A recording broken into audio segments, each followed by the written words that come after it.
Now we will like to begin with the plenary session with the first speaker, who is Professor Alok Shotriya. Respected chairperson of the session, Professor Lakshmi Narayan Raut ji, respected Dr. Nishamani Kar ji, my fellow speaker, respected Professor Sunil Kumar Patnaik ji, respected Professor Andrew Voske from Georgia, who will join us through online medium, and also Dr. Aditi Khutia, who is moderating the session, and the scholars present here, students, faculty members, ladies and gentlemen. Indeed, it is a matter of great pleasure that nowadays we are thinking about the Indian history, placing India in the center. Indianized studies are being done nowadays, and we are not thinking that someone has invaded India or history has been changed, but nowadays India is in the center and we are looking Bharat केंद्रित इतिहास। इस अर्थ में देखें तो दक्षिण पूर्वी एशियाई देशों के साथ हमारे संबंध प्राचीन काल से लेकर अब तक किन अर्थों में विकसित हुए, in the form of tangible resources and intangible resources, in the form of art and architecture, scriptures, folklore, traditions, what the connection are, proving the context between India and Southeast Asia. So this is a very relevant topic in the seminar, and we are discussing on the linkages between Southeast Asia and India. And I am very happy to share that the organizers have published a document, Kalinga and Southeast Asia, the civilization linkages, on this occasion of this seminar. And the complete papers have been published by the organizers. I would like to congratulate from this dais. One thing I have to discuss here, as Aditi has introduced, that I have worked on China basically, Buddhist architecture of China. My one book is there. So I have not worked on this another pagodas of Southeast Asian countries, but there is cultural exchanges are there, cultural linkages are there, and basic idea of stup is always there in all the pagodas or dagabas, whatever it may be. So I got an opportunity when I was in China in 2005 and 2005, 6, 7. I got an opportunity to touch the Myanmar border from Chinese side. I was in Yunnan province of China at that time, and I got an opportunity to see the Sichuan Panna province. That is an autonomous region of China.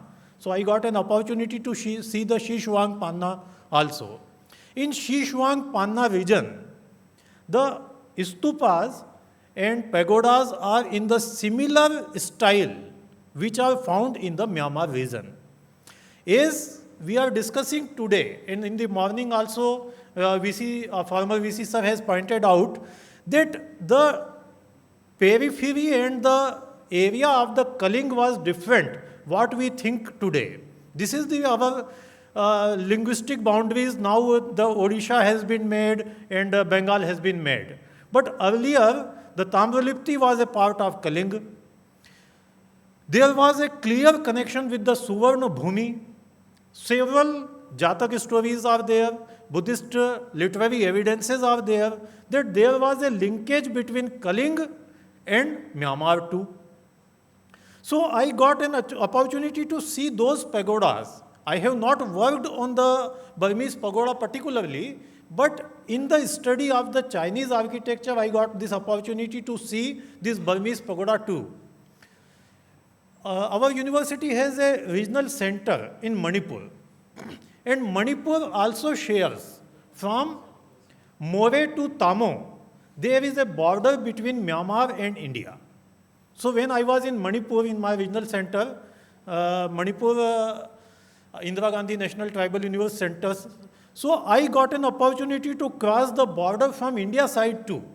And I entered in the Myanmar and see More region. Some Buddhist temples are there, some Buddhist pagodas are there. So from Chinese side and from Indian side, both the border stupas I have seen. And in the study, then I come across several books on the Burmese pagodas. So because the linkage between the Southeast Asia and Kalinga we are discussing today. So I am not discussing about the Chinese or other architecture details, but what little bit I got an opportunity to see pagodas of Myanmar, I will discuss here. Exploring the architectural transitions, कैसे India के स्तूप से Burma के अंदर Myanmar में pagoda विकसित हुए. How the pagodas have been developed from the prototype of stup. This is a humble endeavor I have made here. So first of all, when we see about the Kaling or Southeast Asia connections, since morning we are discussing about the linkages, literary evidences are there, and this session is based on the tangible and intangible evidences which are available through archaeology, folklore, traditions, literature, scriptures. So whatever we are gathering the information from these texts, we have a clear connection from the Kaling to Myanmar.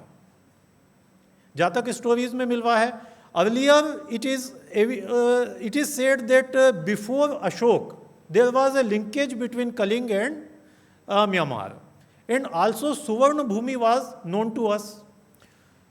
सुवर्ण भूमि की खोज में, स्वर्ण की खोज में, स्वर्ण भूमि हो चाहे स्वर्ण द्वीप हो, जावा, सुमात्रा, बाली, बोर्नियो की बात करें, हम सियाम की बात करें, सब के बारे में हमें कहीं न कहीं प्रॉस्पेरिटी के लिए मर्चेंट्स का जाना हो, मिशनरीज का जाना हो, या बुद्धिस्ट एमिसरीज हों, these all the connections have made some close contacts with Kaling and Southeast Asia.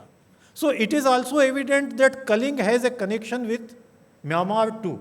So it is an endeavor to showcase here about the connections between the India and Myanmar with a special reference to Kaling, and also the development of the architecture which has taken place inside the Myanmar region. So first of all, when we see about stup, we have a idea of our Sanchi stup, hemispherical dome with the railings outside, Toran Dwar, gateways are there in the four cardinal directions, and also Chhatra Yashti, pinnacle is there. So this is the idea of Indian stup. In Mahaparinibbana Sutra, Buddha himself told that जहाँ पर चार रास्ते मिलते हैं, the crossroad, you have to erect the stup. This is not a tradition of Buddhism. In the Rig Veda also we find about the चैत्य भूमि, चिता भूमि और स्तूप या राख की ढेरी के उल्लेख हमको मिल जाते हैं.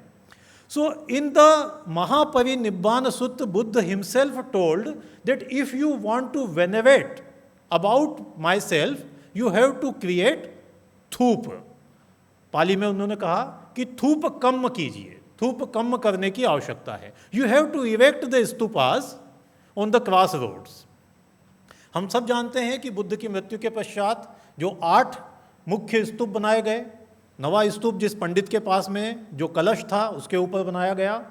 So it was the story we know from the Mahaparinibbana Sutta, but overseas trade, maritime activities which has been discussed in the earlier session, location of Kaling was very prominent in this connection and linkages, missionaries, Buddhism. अब आप इसमें देखिए जो मुख्य चीज़ थी, there was no complex of superiority in the emissaries going to the Southeast Asia. And no one was superior, no one was inferior, it was not the case. But the adaptability was there. They have also taken the religion inside their country. In China, if we want to see, ancestor worship was there. In the Southeast Asian countries, if we'll see in the Java, Sumatra, Bali, Borneo की बात करें, श्याम देश की बात करें, सभी में एक तरह की एडॉप्टेबिलिटी थी. Because of that adaptability, merchants are going, Buddhist emissaries are going, and some political contacts were also been reported. Then local elements have been assimilated in the art and architecture. जो local elements थे उनको समय समय पे अलग अलग समय किस तरह से चेंजेस हुए. Even in north Indian stupas and south Indian stupas we will find the differences in the shapes and size. Sanchi के स्तूप को आप देखेंगे, उसके बाद अमरावती के स्तूप को देखेंगे. And if we want to see the other stupas of Nagarjunakonda also, we will find the similarities as well as some differences in the style and architecture. So what we can expect in the foreign countries, they have also taken those elements and adopted as per the local style, local architecture and local tradition. It is also evident in China, where I worked for 3 years. In China, is pavilion architecture was prevalent. So when the stupa architecture went inside the mainland China, in the Ming dynasty and Qing dynasty also, and in the at the time of Shi Huangdi, they have taken it and made a White Horse monastery there. So from the pavilion architecture, they have made pagoda architecture. In Myanmar, in Sri Lanka, in Java, Sumatra, Borobudur, Cambodia, जहाँ की भी हम बात करें, there are several. वो अभी picture रहने दीजिए जिस पे आपको स्तूप आज दिखाए गए हैं. हाँ, और पहले चलिए. ये सांची स्तूप का जो हमारा चित्र है, ये it is the earliest form from we derived the architectural details of a stupa architecture. So it is evident there in the Sanchi. And what I was discussing about, when we see the Southeast Asian countries, there is adaptations are there, local elements have been assimilated in the art and architecture. In this assimilation with cultural values and traits have been assimilated, there was no dominance of the power. It is evident that political patronage was there. That is why it has been flourished in the country. In China also, in Cambodia also, in Angkor Wat and Borobudur, everywhere we will see some political patronage, and the Buddhism has flourished in them.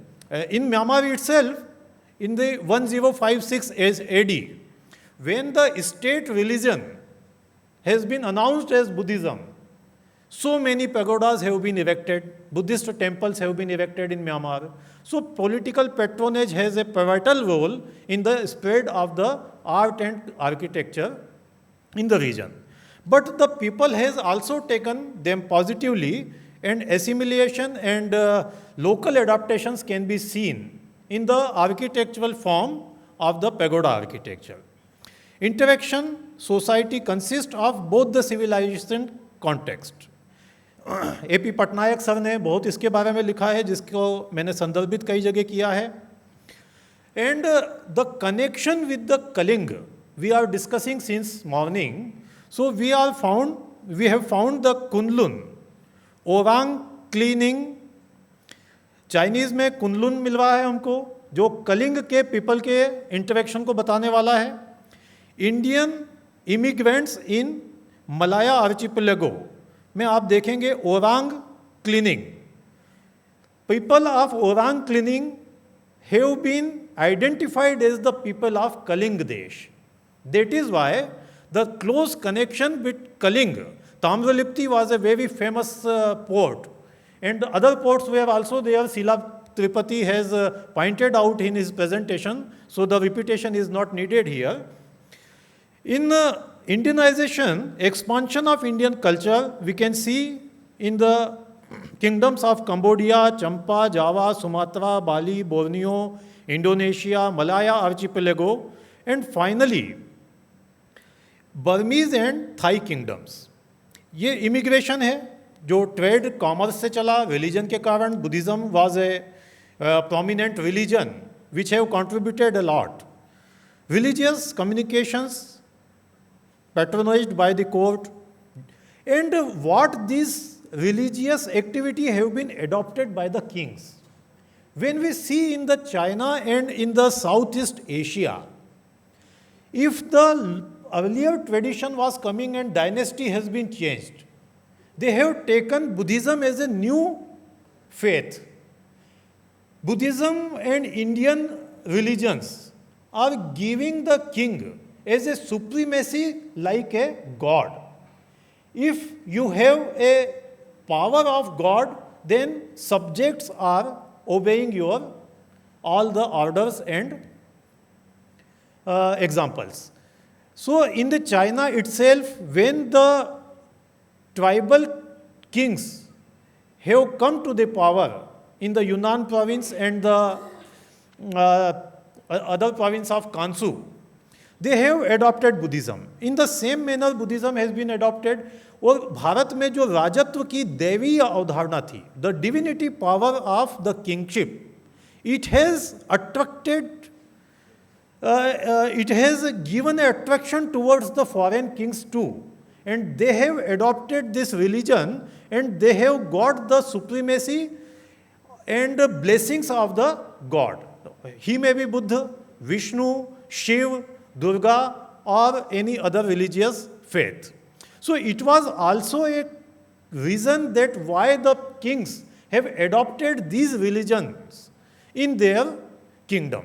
So whenever the dynasties change are there, they are accepting the another religion. It is a matter which has to be studied by the young scholars in their studies, that why the political patronage is given to one sect to the another after the change of dynasties. So it is there. So assimilation of local cult was there, religion and art style has been changed. And also, if we have seen the Kling, Kaling art studies and Burma, Malaysia, Sichuan, Panna, and Stupa architecture. Early Buddhist influence. Early Buddhist influence is the architecture which has been seen in the Sanchi Stupa. Here, what we are seeing, the Stupa architecture, you can see a hemispherical dome, which is the part known as Under. Another is 4 gateways can be seen. Vedika is visible. Harmika Vedika is there. Chhatra Yashti, Chhatra, और Ashokan pillar भी यहाँ पे आपको दिखाई दे रहा है, 4 gateways दिखाई दे रहे हैं. This is the traditional one which has been taken by the artist inside the other countries. What are the changes? In the book of Percy Brown, you can get this picture. Next one. So what are the changes in the stupa architecture? Various form of stup you can see. अलग अलग सांची के स्तूप में अमरावती, कार्ले, अजंता, इसके बाद आप देखेंगे तो चोरटेंस हैं, बोरोबुदूर में है, Myanmar. What are the changes? Bell-shaped stupas have been erected in the Myanmar region. This was the thing I have very discussed in detail in my paper, completely published in this book by the organizers. So it has been given in the book, and you can get an idea about the stupa architecture in the Myanmar region. As Dr. Sil Tripathi has discussed earlier, that if we want to see the linkages, we have to rely on the archaeological evidences. From Vietnam, we found the pottery and Kalong, Indonesia, and OCEO from Vietnam and Champa. So pottery types are there to establish the linkages. And as far as pagoda is concerned, from where this word pagoda has come, हम तो जानते हैं कि शब्द है स्तूप. स्तूप से आखिर ये पैगोडा कैसे बन गया? How this has been converted in the word pagoda? So several theories are there how this pagoda has been created. Next one, please. Nomenclature. If we want to see about the nomenclature, okay sir, okay, I will finish. Nomenclature में आप देखें, the Buddhist relics have been enshrined in the stupa, basically. So धातु गर्भ से बना, कुछ लोग बताते हैं दगब. In Sri Lanka, it is called dagoba. Dagoba was the word maybe derived from the धातु गर्भ. और दगोबा को आप देखें, चाइनीज में बी का उच्चारण पी करते हैं, जर्मन्स में भी करते हैं वो. तो पैगोडा, अब दगोबा का जब इंटरपोजिशन देखेंगे वर्ड्स का तो पैगोडा बन जाता है. So one theory is that from the dagoba the word pagoda has been created. When you will write from left to right, right to left in the different scripts, it will be the transposition of the word. So it is evident here. And one theory is that Buddha was called Bhagavat or Bhante. Bhagavate or Bhagavan. It is possible that structure, which was symbolic representation of Buddha himself, was said as Bhagavata and later on distorted in Bhagavata, pagoda. So it is also a theory that the word pagoda has been developed. This word is used only by the foreigners for the polygonal towers and not by Chinese. China में इसको था कहते हैं, TA. एक अर्थ का sign होता है, picture होता है, उसके ऊपर दो साइन लगते हैं, उसको था वहाँ कहा जाता है. Next please. अध्यक्ष जी का निर्देश हुआ है तो 5 मिनट में समाप्ति करना है. और बहुत डिटेल में मैंने इसमें पूरी दिया है, जो किताब ऑर्गेनाइजर्स ने पब्लिश कर दी है. तो ये पैगोडास के ऊपर, बर्मीज पैगोडास के ऊपर मैंने लिखने का प्रयास किया है. नेक्स्ट देखें, the picture of Sanchi stupa is there. So you can see the hemispherical dome, torana dwaras are there, harmika, chhatra yashti, chhatravali is there. Next please. Next. Cultural exchanges I have already discussed and some of the books have been quoted here. Next. Kingdom of patronage of Buddhism in pagan kingdom flourished in the 9th to 12th, 13th century. Myanmar played a pivotal role in the spread and patronage of Buddhism. Next. This is the temple I have visited from the Indian side. It is in More. The Tamo border is there from the Manipur. Passport is not needed to enter in the Myanmar, but presently the situation is worse. But we can visit from India only on the basis of our Aadhaar card. So I visited More in 2019 and I took these pictures. This is a temple in the More, Tamu border, India, Myanmar. Next. This is the temple gate in the More. And Suvarna Bhumi नाम जो था, nowadays also they have a painted golden color in the pagodas as well as in the temples. So the reflection is still visible in the pagodas and the temple of Buddhist faith. Next please. This is the temple gate. Next. This pagoda can be seen and it is it representing the architecture of Myanmar region and how the stupa has been converted in the Myanmar region in the bell-shaped stupa. Chhatra Yashti may be seen here and pagoda in Buddhist temple More, Tamu border, India, Myanmar. Next, this is the temple gate. Thank you very much. Thank you.